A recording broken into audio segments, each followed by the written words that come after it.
Salut à tous, je me présente pour ceux qui ne me connaissent pas et qui découvrent la chaîne. Je m'appelle Maëlle et je suis la créatrice de la marque Lévi Cosmétiques. C'est une marque de cosmétiques qui fait principalement des glosses. C'est une marque française, vegan et cruelty free qui fait des produits de qualité à un prix accessible. Ceci est la 3e vidéo. Quel produit choisir pour faire ses glosses? Disclaimer, toutes les choses que je dis ne sont que des conseils basés sur mon avis et mon ressenti. Ce ne sont pas des vérités absolues ou une recette de la réussite. Vous avez donc le droit de penser différemment ou de ne pas être d'accord avec moi, tout en restant bienveillant dans les commentaires. Alors, quels sont les ingrédients pour faire un gloss? J'en ai énuméré 7, mais ils ne sont pas tous obligatoires. Alors, la base de gloss, les huiles végétales, le conservateur, la vitamine E, les parfums, les pigments et autres. Alors, je vais détailler chaque produit en vous comparant les prix, les différents endroits où vous pouvez les acheter, à quoi ça sert, etc. Alors, on commence par la base de gloss, donc qui est l'élément principal qui représente 90% du produit final. On peut en trouver sur Amazon, AliExpress, TKB et ou Aromazone. Le prix est très variable, c'est pourquoi je vous ai fait un comparatif, parce que vu que ça représente une très grosse partie, il faut faire attention au prix et il faut faire attention à la qualité. Donc je n'ai pas testé toutes les bases, mais je vous montre celles qui existent. Donc il y a ces deux de chez AliExpress, donc le comparatif prix, c'est pas mal, le prix est vraiment bas. Après, c'est que la livraison est très longue. Ils ne sont pas très visqueux, ça a une texture assez normale, pas collante. Ça donne un effet vraiment glossy. Ensuite, on a celles de chez Amazon qui sont en fait les mêmes. C'est juste que le prix est plus cher parce que la livraison est plus courte. Donc, on triple quasiment le prix de la base pour la même quantité. Ensuite, on a celle de chez TKB qui est celle qui est achetée par toutes les Américaines. Le problème, c'est que oui, elle coûte peu cher, mais on a des frais de port qui sont extrêmement importants. Et je ne sais même pas s'il y a les frais de douane dans ce que j'ai mis.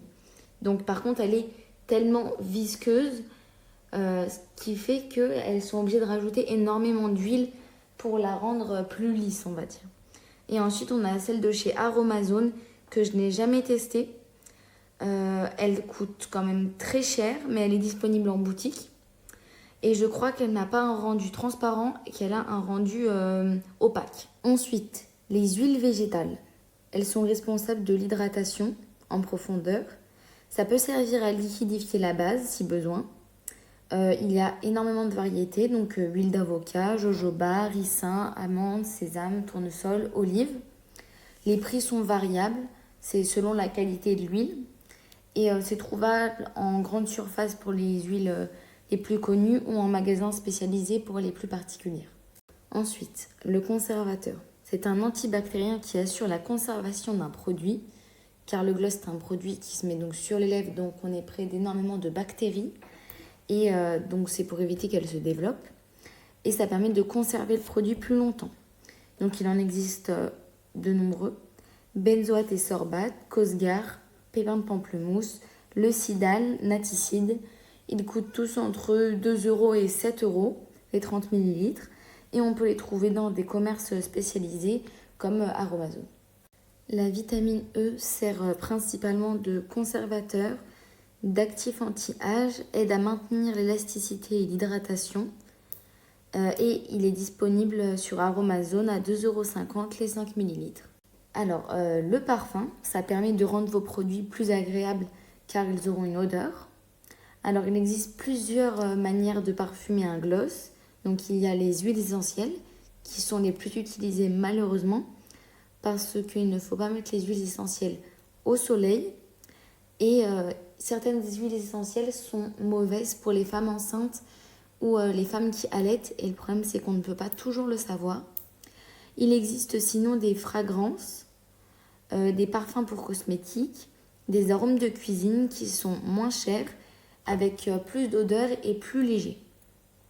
On peut en trouver chez Aromazone dans des commerces spécialisés ou dans des grandes surfaces pour les arômes de cuisine et ça coûte environ 4,50 € les 10 ml. Ensuite, les pigments qui permettent de faire des glosses colorées. Il y a énormément de choix. Je vous conseille largement les pigments en poudre.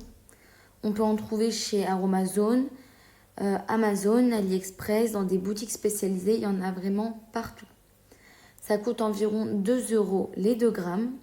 Il y a énormément de choix, donc on peut en avoir des simples, donc par exemple du rouge, du rose. On peut en avoir des métallisés avec des reflets. Il y a énormément de choix. Donc, autre.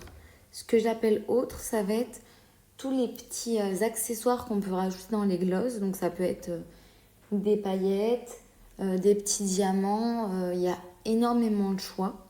Donc, ça donne un aspect décoratif et visuel assez sympathique. On peut en trouver sur Amazon ou AliExpress et c'est vraiment peu cher. Et ça rajoute vraiment quelque chose quand même. Alors, pour l'achat des ustensiles de fabrication, je pense que pour commencer, vous allez avoir besoin de 5 seringues, entre 5 et 10 ml. Ça dépend de la quantité que peut comporter vos tubes. Une seringue de 50 à 100 ml, ça c'est bien pratique quand on a des glosses avec des accessoires dedans, donc des paillettes, des petits papillons, etc. Parce qu'en général, ça ne passe pas dans les seringues de 5 à 10 ml. Des bols ouverts, jetables, ou alors vous pouvez investir dans des bols en inox, comme ça vous avez juste à les laver. Des cuillères en plastique ou des cuillères que vous gardez spécialement pour ça, et des pipettes. Et pour l'achat des produits d'hygiène, vous aurez seulement besoin de liquide désinfectant, de sopalin et de liquide vaisselle. Alors, les prochaines vidéos seront quels produits choisir pour faire ces glosses, comment faire un gloss, le packaging, quel prix fixer, comment et où vendre, les moyens de paiement, les moyens de livraison, comment se faire connaître. Pour m'acheter mes produits, me poser des questions, me faire des critiques constructives ou bien faire partie de la communauté et me soutenir, n'hésitez pas à me suivre sur Instagram, Vinted et TikTok. Si la vidéo vous a plu, mettez un like et si vous voulez suivre les étapes de la création d'un business de gloss, abonnez-vous et activez la cloche des notifications. Bisous!